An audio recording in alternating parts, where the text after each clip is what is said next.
Have you ever made a decision, a big one, and then spent the next hour trying to convince yourself it was the right thing to do? Maybe you said no to something. Maybe you quit something.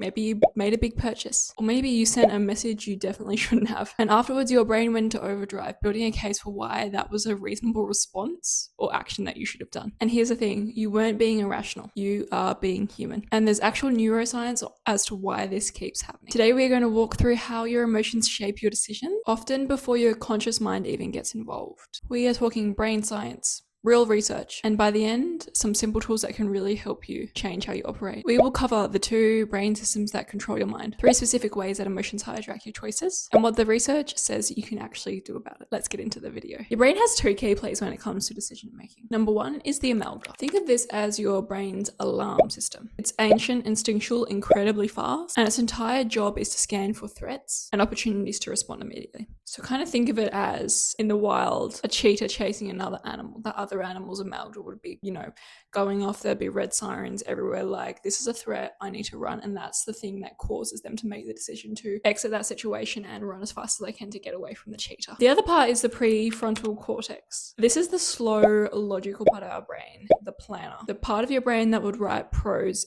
and cons lists. Here's an analogy that I really want you to hold on to when thinking about this. The amygdala is the smoke detector. If it detects smoke, it will not stop to see if it's just the toast or an entire house fire. The prefrontal cortex, on the other hand, is the person that walks into the kitchen and checks to see if it's the toaster. When we look at some real research here, there's a scientist called Antonio Damasio, and he noticed something strange about certain patients that had either had, brain tumors or injuries to their brains. And after these tumors or injuries, on paper, these patients were intellectually perfect. Their IQ was normal, their memory was intact, and their logic and reasoning was absolutely normal as well. But despite this, their lives were unraveling. They couldn't hold jobs, their relationships were falling apart. And when Damasio actually tried to schedule a follow-up appointment with one of these patients, he spent 30 minutes on the phone with this patient who was trying to decide which day or time would be the best for them to come in. And what was missing here wasn't their intelligence, it was their emotion. The damage to their brain, although left them intellectually intact, had damaged their emotional decision-making ability. And what this essentially did was cut the connection between the emotions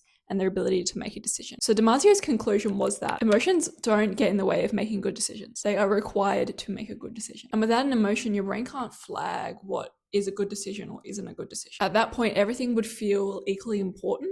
And that's why it was so hard for that patient to decide what day or time to come in for their follow-up appointment, because it all seemed like it could be important. The emotion behind it was missing, which meant they couldn't just decide on a time to have that appointment. And I find this really funny because a lot of the times, you hear people say, don't make an emotional decision or just take the emotion out of it, think logically about it. And neurologically, that's not even actually possible. And honestly, I don't think you would want it to be possible. So here's what changes everything. The amygdala, as we know, is such a fast processing part of the brain, and it really does elicit that quick alarm response if there's a threat or danger or a situation that we need to remove ourselves from in order to protect us. We know that the amygdala processes information much faster than the prefrontal cortex, and I'm talking milliseconds. So by the time you think you've made a logical decision, the emotional part of your brain has already cast its vote. And what we don't realize is that carries so much weight. And a lot of the times we aren't even noticing when an emotion is evoking a response in us. So there's a bit of a traditional idea that emotions and logic are completely separate, and that being a good thinker means keeping emotions out of it. But this has actually been pretty thoroughly dismantled by modern neuroscience. In fact, research is showing that emotion and cognition aren't opposites, they're actually indeed partners. So now that we understand the systems, the parts of the brain that help us make our decisions, let's talk about 3 specific ways that this actually plays out in life. Think about it like this. Your emotions can act as a lens in which you perceive every single thing in your life. When you're anxious, your brain literally perceives everything as a threat. And when you're happy, you feel more optimistic and have a better outlook on life. And when you think about it, this is the same situation. You're having an emotion, but it produces a completely different result. When you think about reading an email or a text message when you're stressed, you'll interpret it completely differently to if you read it when you were calm. And the text message hasn't changed, that email hasn't changed, but your emotional state is different. And do you see how that with a different emotional state, our perception of something is drastically different, and sometimes even completely opposite to if we were feeling or reading or experiencing that thing with a different emotion. And here's the research that I literally find wild. Studies found that people rate their life satisfaction so much higher on a sunny day compared to a rainy day. And if we look at another example, a study of 26 countries found that stock market returns were higher on sunny days than miserable days. Wild, especially for all of those people out there who say that the weather can't affect their emotions, because it certainly can, according to this research. Even when a country's soccer team got knocked out of the World Cup, research found that the stock market dipped the next day. And no one was consciously thinking that their disappointment about the football result would impact their investing decisions, but it did. And that's the funny thing about emotions, is they can fly completely under the radar and affect so many decisions in our lives that we aren't even realizing. This is what researchers call incidental emotion. And it's essentially when feelings from somewhere, in that football example, maybe you're disappointed that your team lost a World Cup, that emotion leaks into other decisions in your life. And in that example, the emotion was leaking into the research participants' investing decisions, which is a huge decision to be influenced by something so trivial as football, right? And we find that funny when we reflect on it, but the neuroscience is telling us that an emotion caused by one thing actually leak across many decisions through our lives. Emotions directly affect how risk feels acceptable in the moment. Fear makes big risks feel enormous and huge, like you could never do them. But excitement could make something that's really risky feel not that risky at all. And if we look at something subtle that research shows us, it's that anxiety and sadness, we would both classify as, negative sort of emotions to feel. But anxiety makes us adverse, it makes us weary, it makes us pull back. While sadness, on the other hand, actually tends to make you more risk-seeking. You are more likely to change or take a leap. And I find that so interesting because it's kind of both a bad, internal feeling that we're having, but it elicits a completely different result and outcome. And we can see that just with the comparison of these two emotions, it really does affect our underlying decision-making ability. And this is why it matters not just to know that you're feeling something, but to actually know the exact feeling that you're experiencing and putting kind of a label on that emotion, and we can recognize what it is. And this one is my favorite because it is so humbling. So research in neuroscience and psychology does show that we often make a decision emotionally first, and then we will construct a logical explanation afterwards. We think that we've reasoned our way into a choice, but what's really happened is we have made a decision emotionally, and then post-decision, our minds have constructed a logical reason for deciding that thing. Basically, in an attempt to justify the decision we just made. It's like deciding you want pizza whilst Googling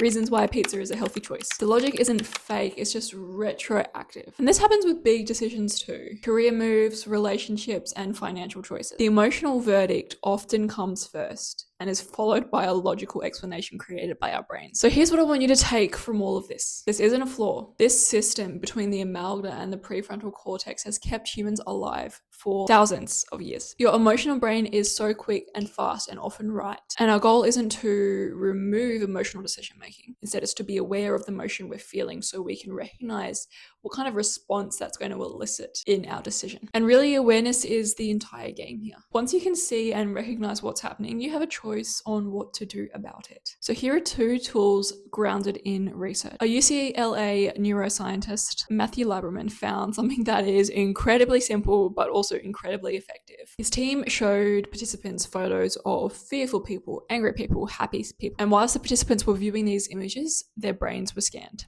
And of course, the amygdala lit up. So that's the really quick acting part of our brain that makes that emotional decision. Next, the same people were asked to just look at that image and label what they saw. Label whatever emotion they recognized. Was it angry? Was it sad? Was it happy? They were asked not to analyze, just to state what they thought that emotion was. And when they scanned the brain during this part of the study, the amygdala response actually dropped significantly. So Laberman describes this as like seeing a yellow light when you're driving. Your foot automatically moves over to the brake. And naming emotion does the same thing. Naming an emotion doesn't stop the feeling, but it creates enough pause for you to stop and think and use the logical part of your brain to contribute to the decision that you're making. So before a big decision or a difficult conversation, pause and ask yourself, like, what am I actually feeling? Take that couple of seconds to recognize, is this anxiety or is it excitement? Or maybe it's fear. And by doing that, you also allow yourself the time for that logical part of your brain to catch up to the emotional part of your brain. And then you can start to look at it through the lens with your emotion, whilst using a logical way to think about, what outcome you're actually looking for when you make this decision. And the second tool is the 24-hour rule. And I absolutely love this and actually live by this. For high stakes decisions, ones that are really important, ones that could have drastic results, it's important to allow that logical part of your brain to have a big input in that decision as well. And not to take away from the emotional part of our brain, which generally tends to lead us in a relatively correct direction most of the time. But it's essentially to allow yourself yourself 24 hours before committing to that decision. And this isn't because your emotions are wrong. It's just because you know that by allowing both systems, the amygdala and the prefrontal cortex of your brain, to work together, you're making a better, well-informed decision. So if you're excited about a new opportunity, sleep on it.